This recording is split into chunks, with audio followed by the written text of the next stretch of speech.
Muchas gracias, buenos días, agradecidos por la invitación de este tema tan importante. Y la doctora Tatiana le ha dado un contexto pero muy importante y muy trascendental. Se me ha encargado comentar respecto a cómo es que nosotros, los pediatras de emergencia, también tomamos parte, y también parte importante, en la identificación, en el diagnóstico y en el tratamiento de un niño con maltrato infantil.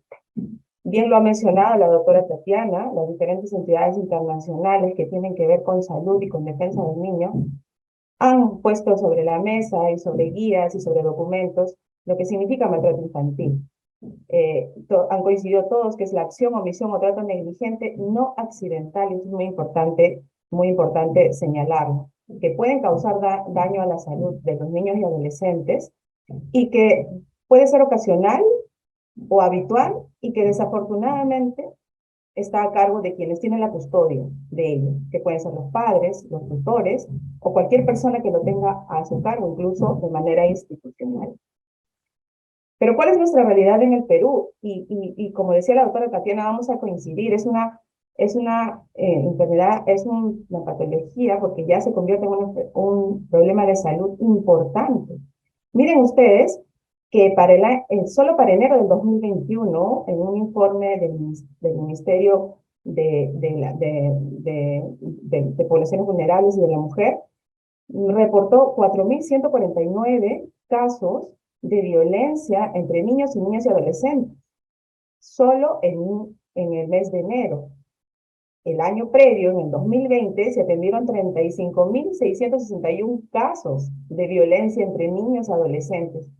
Y lo que nos toca tocar en este tema, que es la violencia física, fueron 10.475 casos.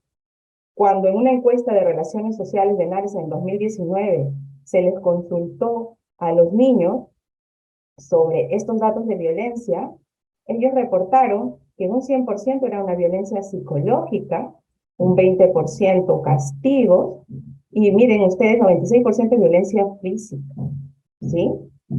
Víctimas de violencia psicológica física en su hogar, 6 de cada 10 niños y 9 de cada 10 niños y niñas entre 9 y 11 años son afectados por esta enfermedad, y 7 de cada 10 adolescentes. Y el MINSA también en el 2020 reportó o atendió 23.972 casos. Estamos hablando de una realidad que muchas veces no la visualizamos o no la queremos visualizar, y que es importante que a propósito de esta mesa redonda la tomemos en cuenta. Los tipos clásicos: maltrato psicológico, negligencia, abuso sexual infantil y el maltrato físico, que nos acoge en esta mesa redonda, y de ellas han derivado otros tipos de maltrato, ¿no? El maltrato físico es toda acción no accidental ejecutada por los cuidadores, como hemos dicho, que va a provocarle un daño físico o enfermedad en el niño y que lo puede poner en riesgo de padecer. Miren ustedes que el maltrato físico abarca desde lanzar objetos, tirones de cabello, tirones de oreja, golpes, patadas, zarandeos, incluso envenenamientos, quemaduras, asfixia y hasta la muerte. ¿Por qué lo menciono así de manera puntual? Porque son indicios que tenemos que tomar en cuenta cuando nosotros abordemos a un niño en el que sospechamos de maltrato infantil. El maltrato físico, desafortunadamente, es más frecuente en los niños y entre edades de 2 a 4 años, aquellos que probablemente no puedan darnos ningún dato hablado, pero que a través de la ayuda del trabajo multidisciplinario podemos tomar cuenta, y aquí con los colegas de radiología. Tenemos que tomar mucha atención en aquellas lesiones centinelas, sobre todo aquellos en los menores de 2 años, que se pueden asociar con una alta probabilidad de maltrato y que por supuesto nos permiten una detección precoz. ¿Cuál es el objetivo de una intervención médica en maltrato infantil en una emergencia, en una urgencia? Es establecer el diagnóstico o la sospecha diagnóstica del maltrato infantil, instaurar el tratamiento necesario según los hallazgos que tengamos, y sobre todo, y esto es muy importante, asegurar la protección del niño o niña para que no vuelva a ser agredido, para que no regrese a ese ambiente que le ha provocado lesiones y afectación de su salud, que no van a ser solamente del momento, sino que ya veremos más adelante a largo plazo.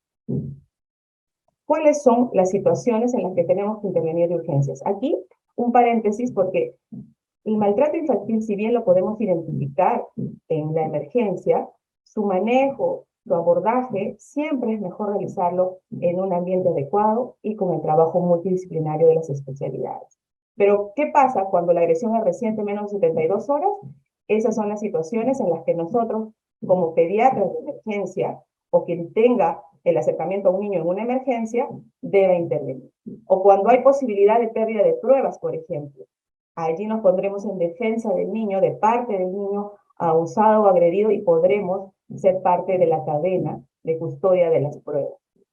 Cuando necesite tratamiento médico quirúrgico o psicológico urgente por la afectación que le ha provocado este maltrato, o cuando veamos presencia de signos o síntomas que hagan sospechar de maltrato. ¿Cuáles son los motivos que nos pueden llevar a decir tenemos que investigar y tenemos que ir más allá, como decía Claudio?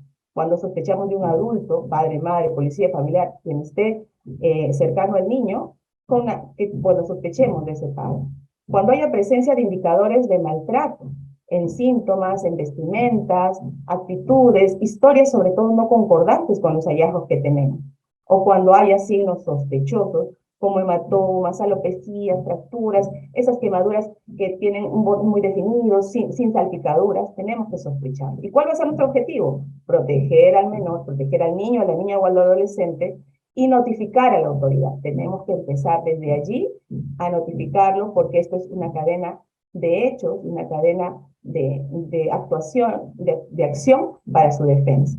Y eso no lo vamos a realizar solos, ni radiólogos, ni médicos, ni pediatras, sino lo vamos a hacer de manera conjunta, cada quien en lo que le corresponde para defender o para poner en protección al menor. Los trabajadores sociales cobran mucha importancia, los psicólogos, los psiquiatras, ginecólogos, radiólogos, etc.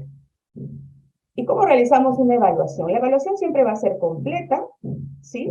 Detallada y exhaustiva en la medida de lo posible.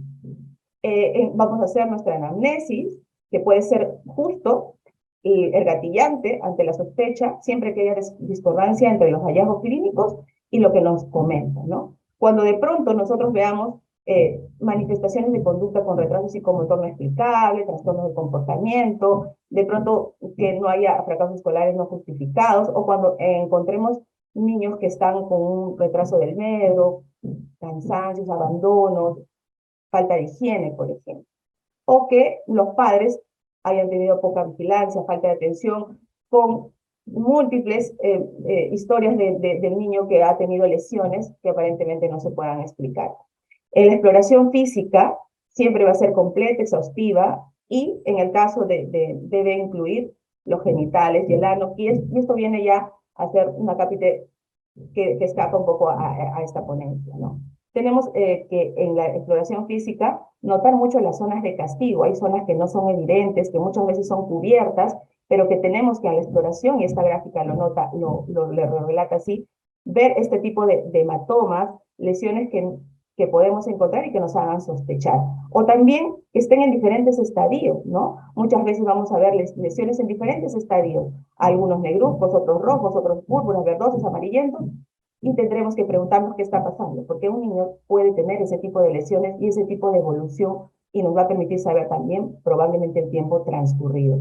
Y nos vamos a también ayudar de exámenes complementarios, y el objetivo principal es descartar la patología que explica hallazgos clínicos. Nosotros en esta institución recibimos muchos pacientes hematológicos, por ejemplo, que de pronto pueden tener petequias, equimosis, en fin, en zonas no necesariamente que tengan que ver con traumas como las rodillas, que es muy frecuente en los niños juguetones, ¿no? Y entonces tenemos que ver que si no se trata de un problema que lo explique, ¿no? Establecer una prueba diagnóstica para ver qué puede explicar estos hallazgos, y también prevenir patologías posteriores. Y ahí echamos mano de laboratorios, de imágenes, harto y muy bien detallado por la doctora Tatiana, y otras pruebas, como por ejemplo, pruebas de fondo de ojo, donde vamos a ver hemorragias retinianas en diferentes estadios. También ahí nos ayudan los colegas oftalmólogos, que es muy patognomónico de niños que han sufrido maltrato infantil. ¿Y qué tratamiento vamos a instaurar? El tratamiento va a ser en dependencia de los hallazgos que tengamos. Quirúrgico si tenemos heridas, quemaduras de diferente magnitud traumatológico o neuroquirúrgico, por ejemplo, como las fracturas, aquellas que han mencionado, porque todas aquellas lesiones que encontramos que requieren tratamiento de urgencia, las tenemos que dar. Y eso no va a descartar que nosotros continuemos con el abordaje del niño que está con sospecha de maltrato infantil. Y el manejo médico, analgesia, estudios o lo que requiere el niño en ese momento. Y por supuesto, y va a ser muy importante y necesario, el soporte psicológico, porque un trauma puede herir el cuerpo, pero más hiere el alma. De aquellos niños que desafortunadamente, aquellos que son las personas que deberían cuidarlos, amarlos, son aquellos que más bien los están lesionando, los están dañando y están quebrando todas esas estructuras de un niño que debería tener un desarrollo adecuado. Este es un resumen para que más o menos nos ubiquemos, ¿no? Ante un maltrato infantil, urgente, lo que hemos mencionado, menos de 72 horas, que tenga necesidad de tratar, de proteger y de recoger pruebas. No urgente, hay que derivar a la unidad especializada para que haga el abordaje amplio que corresponde. En la anamnesis, la intención ¿cuál es? Conocer lo que ha pasado, conocer al posible agresor y conocer el grado de protección. Paréntesis aparte, tenemos que tener mucho tino en cómo realizamos la anamnesis en un niño. Recordemos que en muchas ocasiones se utilizan anotaciones, cámaras, etcétera, pero tenemos que tener cuidado porque tenemos que partir del hecho que el niño no es el culpable de la agresión y él tiene que saber que lo estamos escuchando, que le estamos creyendo y que él no es el culpable, porque tantos niños maltratados que piensan que los culpables de eso que le está pasando son ellos y tenemos que hacerlo saber que nosotros estamos ahí para escucharlo y para protegerlo. Haremos la exploración, buscaremos lesiones mucocutáneas y mucosas, como hemos mencionado, en cabello, higiene, ano, genitales. Y para el caso específico de maltrato físico, va a ser importante que en aquellos niños menores de 2 años podamos hacer una serie esquelética con las radiografías, como ha mencionado la doctora Tatiana, tomografía, resonancia y un fondo de ojo. En los mayores de 2 años va a depender de la clínica que hayamos encontrado y el hallazgo nos va a llevar a identificar no hay maltrato, el niño está en situación de riesgo, hay sospecha de maltrato o definitivamente hay maltrato infantil. Si no hay maltrato, daremos de alta, pero siempre estaremos atentos de lo que pueda ocurrir. Si está en situación de riesgo, tendremos que hacer el seguimiento y para eso nos contactaremos con el personal multidisciplinario para poder garantizar ese seguimiento. Si hay sospecha de maltrato, haremos el tratamiento según los hallazgos, protegeremos trataremos de proteger al niño y eventualmente incluso hasta siendo hospitalizado para observación y protección y por supuesto informaremos a las autoridades. El mismo tratamiento lo haremos cuando identifiquemos que se trata efectivamente de un niño que ha tenido maltrato infantil. Ante una sospecha de maltrato, como hemos dicho, nosotros los de emergencia manejamos mucho el triángulo de evaluación pediátrica, ¿no? Donde evaluamos la estabilidad o inestabilidad del paciente. Cuando está inestable, porque probablemente, aunque no ha sido el caso específico de nuestra realidad en el Instituto Nacional de Salud Niño San Borja, pudiera llegar un niño inestable, tenemos que estabilizarlo tal cual se hace con cualquier niño. Y luego ir en la pesquisa de la historia clínica, buscando factores de riesgo de lo que ha ocurrido, consistencias de la historia, los mecanismos de lesión, y es importante realizar las entrevistas por separado, pero nunca solo. Siempre tenemos que estar acompañados de otro personal que nos apoye en la evaluación, que sea como testigo, pero nunca solo. Sospechamos, si es que en caso hay retraso en la solicitud de asistencia, los papás nos hacen explicaciones que no son concordantes, tenemos que sospechar, a veces los padres no quieren que el niño sea entrevistado, ¿no? Y hay lesiones repetitivas, ¿no? Que no cuadran un poco con lo que estamos hallando. Y la exploración general de piel, mucosas, eventualmente, si vamos a actuar ante una sospecha muy marcada, incluso hasta fotografiar, todo con el permiso y con la venia de lo que implica la protección del menor y las exploraciones generales, ¿no? Los hematomas, las mordeduras, lesiones en distinto estadio evolutivo, lo menciono otra vez porque levantemos el polito, evaluemos, miremos qué tipo de lesiones tiene el niño para poder ayudarlo. Luego, lo que tendremos que hacer es hacer las pruebas complementarias según lo que hemos encontrado y algo que sí es bien importante es la notificación a la autoridad para que la autoridad pueda intervenir con todo lo que implica. Y como nuestra historia se va a convertir en parte de la evidencia, tratemos de registrar tal cual menciona el niño y tratemos de ponernos en una posición neutra, porque a veces es difícil, muchos somos padres, tíos, en fin, ponernos en la posición de subjetiva, ¿no? Tratemos de ser lo más objetivos posibles y siempre anotemos tal cual dice el niño y entre comillas, porque es lo que él está mencionando. No tratemos de dirigir el relato, porque eso va a llevarnos a obtener informaciones no adecuadas. Tratemos de escucharlos y de anotar siempre que el paciente esté dispuesto. No podemos presionarlos tampoco, ¿ok? Y luego determinada toda la evaluación, haremos el tratamiento y procederemos con lo que corresponde. En el caso de nosotros, el reporte que hacemos es a MAMIS, donde tenemos un equipo multidisciplinario, el reporte a la Fiscalía de Familia y el reporte personal policial, porque todos ellos tienen que estar involucrados, porque ya nosotros nos convertimos en el ente defensor del niño que ha presentado abuso.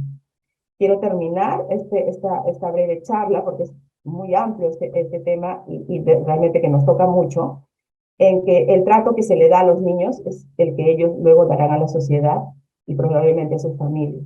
Y el niño es como un barro suave donde podemos grabar lo que queramos probablemente, pero las marcas que quedan, sobre todo por violencia, se quedan en la piel y sobre todo se quedan en el corazón y no se borran nunca. Protejamos a nuestros niños y esperamos que esta charla haya servido para que nos concienticemos al respecto. Gracias.